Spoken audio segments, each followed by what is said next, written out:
So let us start something new. अच्छा, यहाँ पे मुझे क्या करना है? यहाँ पे मुझे निकालना है एरिया ऑफ इक्विलैटरल ट्रायंगल और कह रहा है यूजिंग हेरोन्स फार्मूला। तो सबसे पहले हेरोन्स फार्मूला होता क्या है? कहता है कि कोई भी अगर ट्रायंगल हो, कोई भी ट्रायंगल, तो जाहिर सी बात है अगर कोई भी अगर ट्रायंगल होगा तो तीन साइड होगा उसका। तीनों साइड में फॉर एग्जांपल यहाँ ए ले लेते हैं, यहाँ बी और यहाँ सी। ये अगर तीन साइड है, अगर क्या कोई भी ट्रायंगल का तीन साइड है तो उसका एक पेरीमीटर होगा। तो पेरीमीटर ऑफ द ट्रायंगल का मतलब ए प्लस बी प्लस सी, ये हो गया आपका पेरीमीटर ऑफ द ट्रायंगल। यहाँ पर sum of all the three sides. तो सेमी पेरीमीटर मतलब perimeter by two is equal to your semi perimeter. तो हमारा A plus B plus C by two को हम रख लेते हैं यहाँ पे एस। इसको कहते हैं हम लोग semi perimeter of the triangle.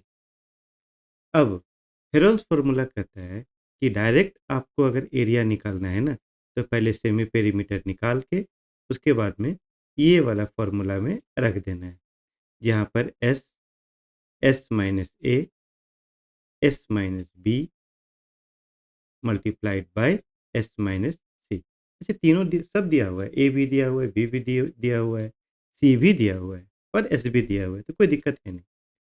लेकिन यहाँ अगर इक्विलैटरल ट्रायंगल की अगर मैं बात करूँ, तो in this case equilateral triangle में क्या है कि आपका तीनों साइड बराबर है। यानी तीनों साइड बराबर है तो इसको मान लेते हैं हम लोग ए, इसको भी मान लेते हैं हम लोग ए, इसको भी मान लेते हैं ए। तो यहाँ पे भी हमको बिना एस निकाले एरिया यूज़ नहीं कर एरिया अप्लाई नहीं कर सकते हैं। इसीलिए हम यहाँ पर भी एस निकालेंगे। तो S will be equal to your A plus A plus A by two, जो कि हो गया आपका 3a/2। ये हो गया आपका semi perimeter of equilateral triangle. बस इसी को हम लोग यूज़ करेंगे इस फार्मूला में।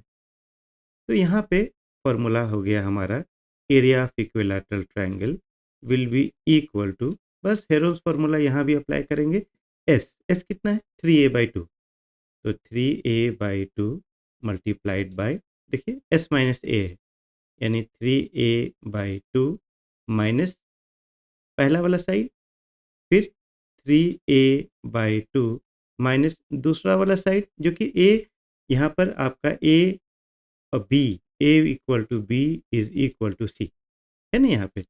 दैट इज वाई यहाँ पर फिर से होगा हमारा 3a/2 माइनस ए, मतलब हमने फॉर्मूला में इंसर्ट कर दिया है। तो area will be equal to your, देखिए यहाँ पे क्या होता है, क्या मिलता है, यहाँ पे आपका मिलता है आपका 3a/2। इसको सॉल्व करने के बाद में आएगा आपका a/2। वेरी सिंपल है, ऐसा कुछ बड़ी बात नहीं है। 3a/2 माइनस ए मतलब -a/1, एलसीएम लीजिए यहाँ पे, और यहाँ पे 3a minus 2a, that will give you A. फिर से यहाँ पे हो गया a/2 इंटू a/2। तो finally your area is equal to 3a। अब देखिए मल्टीप्लाई करके देखिए तो क्या मिलता है, यहाँ पे 3a⁴/16, इसका स्क्वायर रूट निकलेगा। तो जब इसका स्क्वायर रूट निकलेगा तो 3 का स्क्वायर रूट निकालना थोड़ा सा मुश्किल है, तो यहाँ पे √3 ही रखेंगे हम लोग। a4 का स्क्वायर रूट हो गया आपका ए स्क्वायर, और 16 का स्क्वायर रूट हो गया 4, तो √3/4 a square, where a is the side of the equilateral triangle, is the area of the equilateral triangle। एक बार आपका इक्विलैटरल ट्रायंगल का एरिया निकल गया तो हाइट निकालना और भी आसान हो गया। तो हाइट निकालने के लिए आप ये वर्टेक्स से आप एक परपेंडिकुलर यहाँ पे ड्रॉ कर दीजिए। ये हो गया आपका height of the equilateral triangle. अच्छा, इस वर्टेक्स से भी अगर ड्रॉ करेंगे तो हमारा सेम हाइट निकलेगा। ठीक, यानी एरिया ऑफ कोई भी ट्रायंगल अगर हम ले तो in that case area of the triangle is equal to your half into base into height, यही होता है।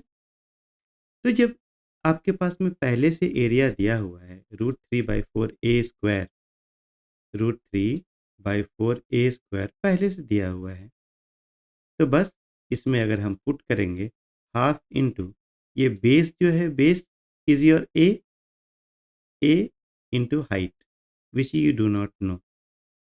थोड़ा सा हम सॉल्व करके देखते हैं। ए और ए कट गया, टू, 2 × 4 यानी your height is equal to √3/2 a। यानी जब भी अगर हाइट यूज़ करने की बात अगर आए, तो आप इस फॉर्मूला को आप डायरेक्ट यूज़ कर सकते हैं। और एरिया के लिए √3/4 a² तो है ही। I hope you have learned something. So please do like, subscribe, and share it among your friends. Thank you so much for learning.